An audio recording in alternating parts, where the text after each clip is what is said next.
This is Land of Havilah, 2 Chronicles 31. In the last chapter, the people attending the Passover dismantled the pagan altars that were in every corner of Jerusalem and threw them outside the walls into the brook Kidron. When they finished celebrating in Jerusalem for 2 weeks, verse 1, Now when all this was finished, all Israel who were present went out to the cities of Judah and broke the pillars in pieces, cut down the Asherah poles, and broke down the high places and the altars out of all Judah and Benjamin, also in Ephraim and Manasseh, until they had destroyed them all. Then all the children of Israel returned, every man to his possession, into their own cities. Comment: The destroying of idols was according to the law of Moses. Speaking of pagan gods, Yahweh said, quote, You shall break down their altars and dash in pieces their pillars, and you shall cut down their Asherah poles, for you shall worship no other God, for Yahweh, whose name is jealous, is a jealous God. Exodus 34, 13 and 14. So God gave himself several names along the way, one of them being jealous. It's maybe the highest compliment he's ever given us, that he's jealous over us to the point that he made it his name.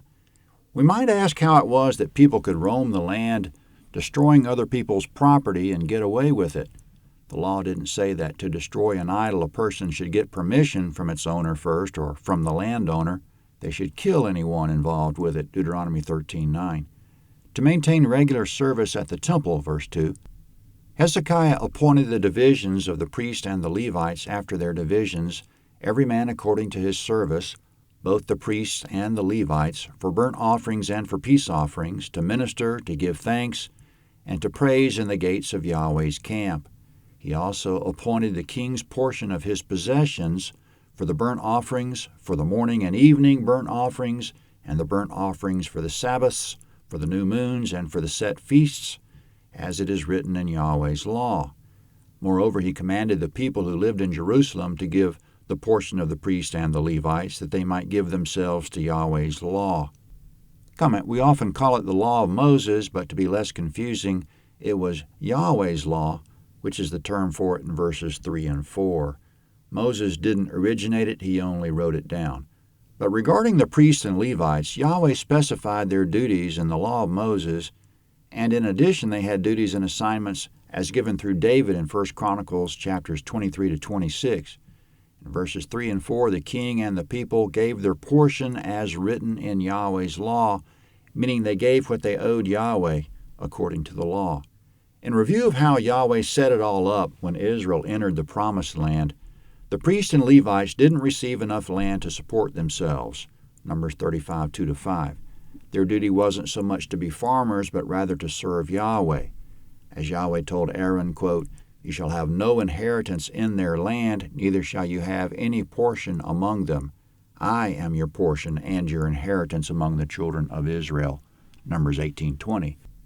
Therefore, the rest of Israel was to support the priests and Levites. Everyone had lawful obligations to Yahweh, which he should remit to the priests and Levites. Obligations given to Yahweh might eventually wind up being offered to him at the temple, either burned on the bronze altar or poured out, whether it was grain, oil, wine, or animals. But by and large, when the people were giving like they should according to the law, the vast bulk of their obligations to Yahweh would wind up supporting the priests and Levites personally. Every non-Levite owed a tenth of all his agricultural produce, including grain, wine, oil, or the increase of his flocks and herds. The tenth accounted for the bulk of his obligations, but he also owed the first male offspring of every woman or female animal. When that offspring was something not fit for sacrifice, such as a child, or an animal not fit for sacrifice, such as a donkey, the non-Levite owed cash in its place. It was called redemption. This can all be found in Leviticus 27, Numbers 18, and Deuteronomy 12 and 14. So the way Yahweh set it up, there should be a large and steady flow coming in for his service and for the support of the priests and Levites. However, in most times, the people ignored Yahweh and didn't remit his obligations like they should. But now it's different, as verses 3 and 4 just said. It's coming in like none of them have ever seen it.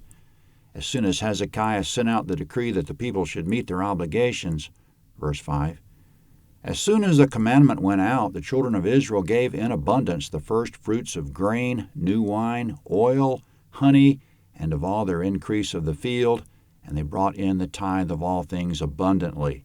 The children of Israel and Judah who lived in the cities of Judah also brought in the tithe of cattle and sheep, and the tithe of dedicated things which are consecrated to Yahweh their God, and laid them in heaps.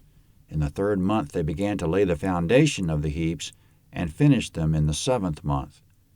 Comment, heaps is exactly what it says. The people's obligations were coming in and forming great piles in the case of things that could be piled up, like grain, or we might assume in the case of oil and wine in containers, and the Levitical fields were filling up with animals. Also, there was to be a drop-off place in every city, Deuteronomy 14:28. Verse 8, When Hezekiah and the princes came and saw the heaps, they blessed Yahweh and his people Israel. Then Hezekiah questioned the priest and the Levites about the heaps. Azariah, the chief priest of the house of Zadok, answered him and said, Since people began to bring the offerings into Yahweh's house, we've eaten and had enough and have plenty left over, for Yahweh has blessed his people, and that which is left is this great store. Then Hezekiah commanded them to prepare rooms in Yahweh's house, and they prepared them. They brought in the offerings, the tithes, and the dedicated things faithfully. Comment, coming up, it took some Levitical manpower, we might call it an entire bureaucracy, to receive all those obligations, store them, and distribute them to the temple in timely fashion, or for the most part to the priests and Levites in whatever city they lived, to be used for their personal support. Still in verse 12. Conaniah the Levite was ruler over them, and Shimei his brother was second. Jehiel, Azariah, Nahath, Asahel, Jeremoth, Jozabad, Eliel, Ismachiah, Mahath, and Benaiah were overseers under the hand of Conaniah and Shimei his brother, by the appointment of Hezekiah the king and Azariah the ruler of God's house. Korah the son of Imnah the Levite, the gatekeeper at the east gate, was over the freewill offerings of God to distribute Yahweh's offerings and the most holy things. Under him were Eden, Benjamin, Yeshua, Shemaiah, Amariah, and Shechaniah in the cities of the priest in their office of trust, to give to their brothers by divisions, to the great as well as to the small, in addition to those who were listed by genealogy of males from 3 years old and upward, even everyone who entered into Yahweh's house, as the duty of every day required for their service in their offices according to their divisions, and those who were listed by genealogy of the priests by their fathers' houses, and the Levites from 20 years old and upward in their offices by their divisions, and those who were listed by genealogy of all their little ones, their wives, their sons, and their daughters, through all the congregation, for in their office of trust they sanctified themselves in holiness. Comment, in verse 18, this was all because the priests and Levites weren't primarily farmers, but rather they sanctified themselves in offices of trust for Yahweh's service.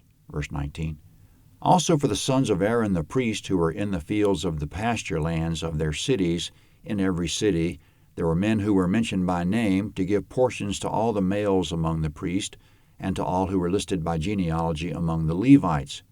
Hezekiah did so throughout all Judah, and he did that which was good, right, and faithful before Yahweh his God.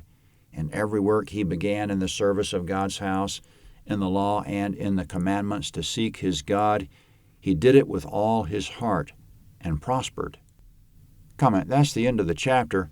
As an interesting note from 2 Kings 18:4, it was during this time that Hezekiah destroyed the 700-year-old bronze serpent that Moses made in the wilderness. Numbers 21:8 and 9. The people were worshiping it. They called it Nehushtan, which in Hebrew sounds something like a combination of their words for bronze and serpent. 2 Chronicles 32 is next.